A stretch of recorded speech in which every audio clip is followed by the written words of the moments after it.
বেকার ছেলে তার মাকে বলছে, শুধু ডাল দিয়ে ভাত খেতে ইচ্ছা করছে না, একটা ডিম ভেজে দাও না মা। মা তখন বলছে, ডিম ঘরে বসে জন্ম হয় নাকি? শুয়ে বসে 3 বেলা শুধু বাপের ঘাড়ে বসে খাচ্ছিস, আবার মজা না হলে গলা দিয়ে খাবার নামবে না।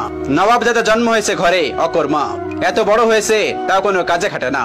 বেকার ছেলের একটা ডিমের আবদারের বিপরীতে মা এতগুলো কথা শুনিয়ে দিল। রাগে গজগজ করতে করতে জায়গা ত্যাগ করলো।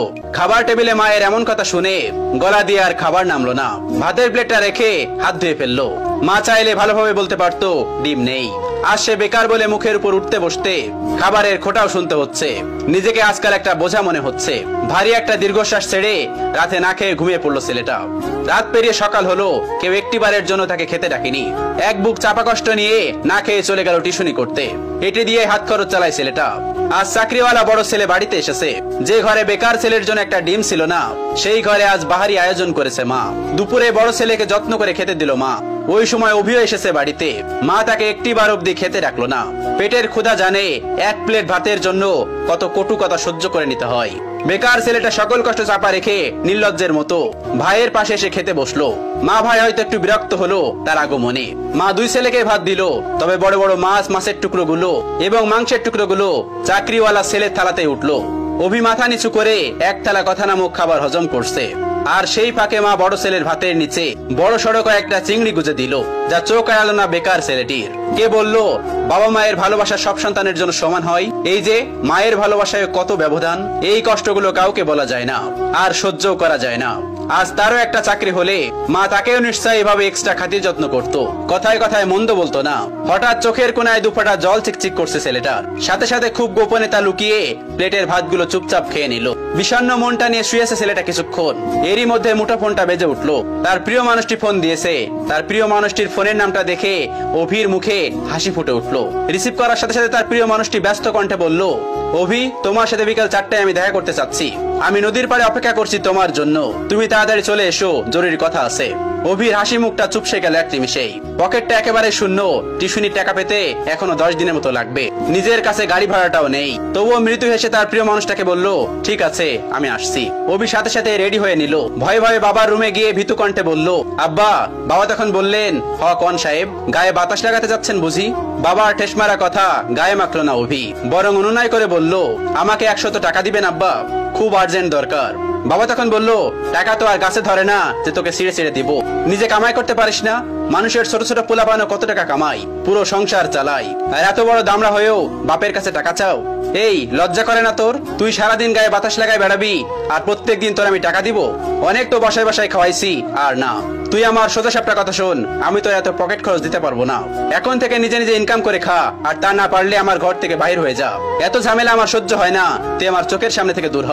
বাবার এতগুলো কথা শুনে ছেলেটার বুকটা মোচড় দিয়ে উঠলো।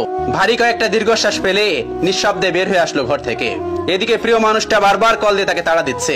নিজেকে সামলে নিল অভি। বাগান থেকে একটা গোলাপ ছিঁড়ে নিজের পকেটে রেখে দিল অভি। অতঃপর পায়ে হেঁটেই গেল যথার্থ স্থানে। প্রিয়তমা আগে এসে বসে আছে। অভিকে দেখে উঠে দাঁড়ালো এবং বিরক্ত কণ্ঠে বলল, এত দেরি করলে যে? জানো আমি কতক্ষণ ধরে বসে আছি? অভি তখন বলল, সরি আমার অনুরাগী, রাগ করো না আমার উপর, আসতে একটু দেরি হয়েছে। প্রিয়তমা তখন বলল, চুপ করো, চুপ করে থাকো, নিশ্চয় টাকা ছিল না? নিশ্চয় পায়ে হেঁটে এসেছো? অভি তখন মাথা নিচু করে ফেললো। প্রিয়তমা তার হাতে একটা কার্ড ধরিয়ে দিয়ে বলল, সারপ্রাইজ। ছেলেটা তখন বলল, কি এটা, কিসের কার্ড? তখন তার প্রিয়তমা তাকে বলল, এটা আমার বিয়ের কার্ড, ফার্স্ট আমি তোমাকেই দিলাম, এসো কিন্তু তুমি কিন্তু একদমই মিস করবে না। ছেলেটি তখন বলল, মানে কি বলছো তুমি, সত্যি বলছো? মেয়েটি তখন বলল, হ্যাঁ সত্যি বলছি। অভি কাপা কাপা হাতে কার্ডটি খুলে দেখে নিল। তার বুকের বাঁ পাশটায় চিনচিন করে ব্যথা করছে। কাপা কাপা কণ্ঠে জানতে চাইলো, 3 বছরের সম্পর্কের, তবে আজই কি ইতি কথা? প্রিয়তমা তখন জোর কণ্ঠে বলে উঠলো, হ্যাঁ। ছেলেটি তখন বলে উঠলো, আচ্ছা ভালোবাসতে না আমায়? তুমি এত স্বাভাবিক, কষ্ট হচ্ছে না তোমার? কি করে পারবে তুমি আমাকে ছাড়া অন্য কাউকে বিয়ে করতে? প্লিজ প্লিজ এমন করো না, বলো এসব মিথ্যে। আমি তোমাকে ভালোবাসি, তোমাকে ছাড়া আমি কিভাবে থাকবো বলো? প্রিয়তমা তখন বলে উঠলো, দেখো আবেগ দিয়ে জীবন চলে না, কম অপেক্ষা তো করলাম না তোমার জন্য। আমি আর আমার বাবা মাকে কষ্ট দিতে পারবো না, আমি চললাম। তখন ছেলেটি অনুনয় বিনয় করে বলছে, আমার হয়ে থেকে যাও না প্লিজ। প্রিয়তমা তখন বলে উঠলো, রাখতে পারবে তুমি? ছেলেটি তখন আবার বললো, আমাকে আরো কয়েকটা দিন সময় দাও না প্লিজ। প্রিয়তমা তখন জোর কণ্ঠে বলে উঠলো, রাখতে পারলে এক্ষুনি, আর না হয় আর আটকেও না। ছেলেটি হাঁটু গেড়ে বসে পড়লো মাটিতে। কিভাবে আগলে রাখবে নিজের ভালোবাসাকে? সে তো নিজেই বেকার, বাসায় নিজেরই তো জায়গা হয় না। তার উপরে অন্য কেউ তো নয়।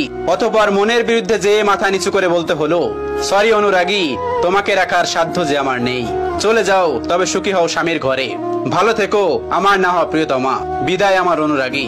অতঃপর 3 বছরের ভালোবাসার দাপন হলো বেকারত্বের কারণে। এভাবেই প্রতিনিয়ত হাজারো বেকার ছেলে হারায় তাদের প্রিয়তমাকে। অভি টলতে টলতে নদীর কিনারায় বসে পড়লো। নিজেকে পাগল পাগল লাগছে। প্রিয় হারানোর যন্ত্রণা এত তীব্র কেন, এত ব্যথা কেন? এই তো মনে হচ্ছে দমটা বের হয়ে যাবে তার। বুকের বাপাসটা ঝলসে যাচ্ছে তার। চোখ দিয়ে ঝরছে নীরব অশ্রু। বেকারদের এই নীরব অশ্রু লোকচক্ষুর আড়ালেই রয়ে যায়। বুক পকেটের শখের গোলাপটা আর দেয়া হলো না, আর দেওয়া হলো না প্রিয়তমাকে। অভি উঠে দাঁড়ালো এবং গোলাপটা ছুঁড়ে ফেললো নদীর পানিতে। অতঃপর দাঁড়িয়ে বিড়বিড় করে বলল, বেকারত্ব মানে রোজ হাজারো স্বপ্নের বলিদান। বেকারত্ব মানে হলো রোজ বাস্তবতার অনলে পোড়া। বেকারত্বের মানে হলো জ্যান্ত কতগুলো লাশ। বেকারত্ব মানে হলো জীবনের খাওয়া সেরা বাস।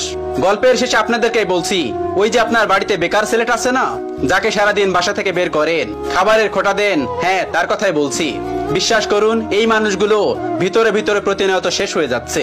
এদেরকে কথার আঘাতে প্রতিনিয়ত কষ্ট না দিয়ে, তাদেরকে বোঝা মনে না করে, বরং এদের পাশে থেকে এদের মনোবল মজবুত করতে সাহায্য করুন। পারলে একটা কাজ জোগাড় করে দিন, মানসিক শান্তি দিন। পারলে এদের একটু বোঝার চেষ্টা করুন। শুনুন, একটা পরিবার থেকে একটা মানুষ সাপোর্ট পেলে একটা মানুষ সারা বিশ্বকে জয় করতে পারে। আচ্ছা, এরা তো এমনিতেই বেকার থাকছে, তাই না? জানেন তো এই শহরে আজকাল চাকরির বড়ই অভাব।